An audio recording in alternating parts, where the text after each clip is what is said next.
I can prove there's a God. I see proof of God's existence every single day. I see it in the birth of a tiny child. I see it in the birth of a slightly bigger child. When a very large child is born, I begin to have my doubts, I'll admit it. That's not coming out of there, is it? Blimey. That's a design fault, surely. Yeah, well, don't complain, darling. You're the one who wanted the baby. Now, the point is...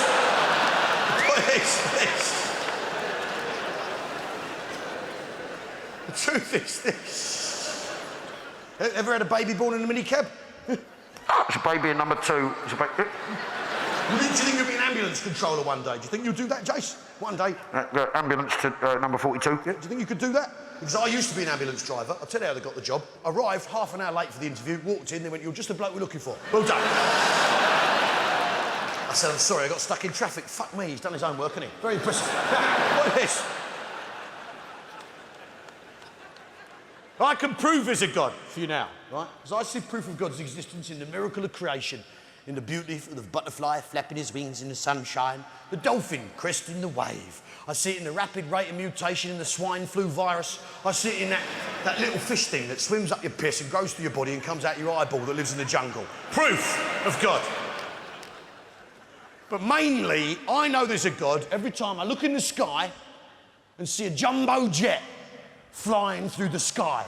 One of God's true miracles. Because I know nothing about physics. I don't want to know. Fuck off, nerds. I know nothing about lift, thrust, drag, aerodynamic coefficients between different aerofoil surfaces and thrust vectors from engines. I don't know about any of that bollocks. I've never even heard of any of it. But what I do know is that common sense tells me there's no way whatsoever a jumbo jet should be able to get off the ground.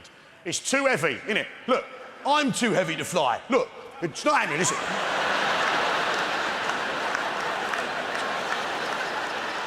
Come on! I'll give it a run up. Come on! Fly, you bastard! Fly! Hey, lads, Nathan, Robert, Nathan, try and fly, lads. Try and fly. Try and fly. Fly, boys. Get up and try and fly. Come on, boys. Get up and try and fly. That's it. Go on, lads. Go on, lads. Fly, boys, fly! A worthy effort, fellas, but you see, even the fairies can't get airborne. The point is...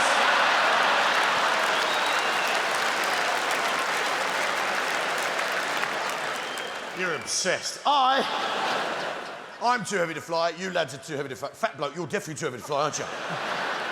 Oh, you drop? You fucking drop? We're all too heavy to fly, but we'll happily get in an aeroplane with a load of other people who are too heavy to fly, with a load of luggage that's too heavy to fly, and petrol, and food, and cinema fucking screens, and still expect this 400-ton metal monster to get off the fucking ground. Common sense tells you a jumbo jet cannot fly, not without divine intervention. And this is where God comes in. As that jumbo gets to the end of the runway, doesn't it? Like that.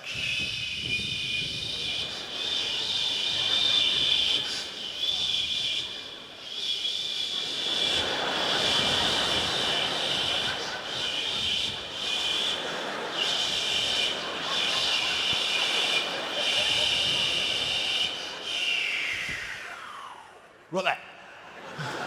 I don't do impressions. And prepares for takeoff.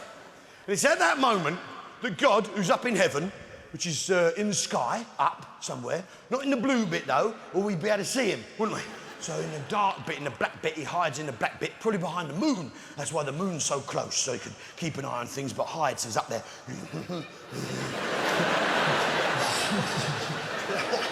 Oh, that was close, he nearly saw me. I love it, eh? I love it! I love being good, it's brilliant. Lightning, lightning. Oh, that was close, he nearly saw me again. Earthquake. I love it.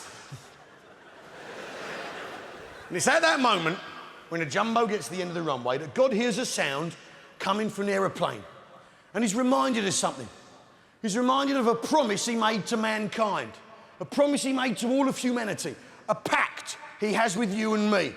A promise he made in haste, but because he's British, as we have proved several times over, a promise he's got to stick to, because he's a decent fucking bloke, by virtue of being British. A promise he made, because he hears a sound coming from the aeroplane. Not the sound of the mighty engines powering up, but the sound of incessant, fervent praying. Please, God, make this plane fly. Please, it's too fucking heavy. I want to go on holiday. I don't want to end up in the fence at the end of the runway on fire. Please make it fly. Please, God, I love you. I'll be good. I love you. Please, please, amen. Bye. Like that. And that's just the crew. Now, God hears this sound. And he's reminded of a promise he made to all of us. On December the 17th, 1903. Because on December the 17th, 1903, God was up in heaven, right, behind the moon, listening to the earth with his almighty right ear. Boop, boop, boop, boop, boop, like that. And he could hear a sound coming from the middle of America. The sound of two men arguing with each other. And he looked down to see what it was. He saw two blokes in the middle of a field next to a strange machine. A machine made of paper and balsa wood with an engine on the back, a propeller. And he could hear that these two blokes were arguing about whether this machine could fly. And they were really getting stuck into each other. Really yelling. And he looked down and he said, well, that's not going to fly, is it? It's too fucking heavy. Come on.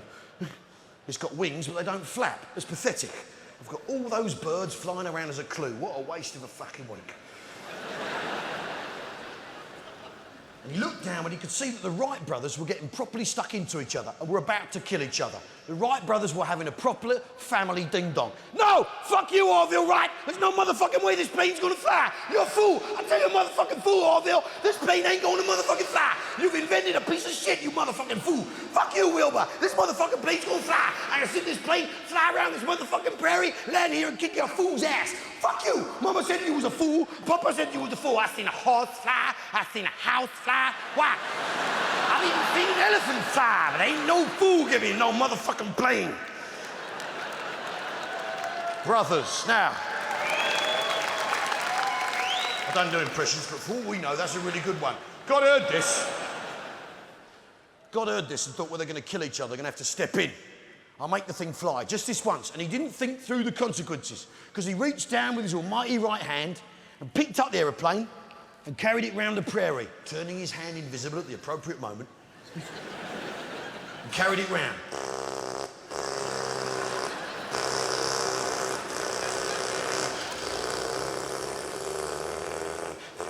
Holy shit!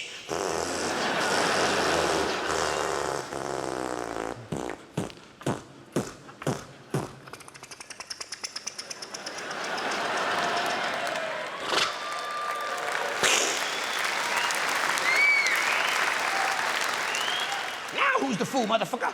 And as a result, humanity achieved its first ever heavier-than-air powered flight, but God had snookered himself, hadn't he? Because from that moment on, every aeroplane that works the same way, he's got to make fly, or he's letting everyone down. And that's why the 20th century turned to shit, because God wasn't answering anyone's prayers, because he was too busy juggling aeroplanes all day, every day. He's up there all the time. Heathrow, all fucking, Jesus, he's stuck in Patton. Gatwick as well. God, fucking busy this afternoon. Fucking EasyJet are taking a piss this week. Fucking Stansted. Hang on a minute. City Airport, just the one. There we go. Back to the series. Juggling all day, every day. That's God moving in a mysterious way. And this is why we won the Battle of Britain, because God, being British, was dropping German aeroplanes on the sly. Stuka, Messerschmitt, job done.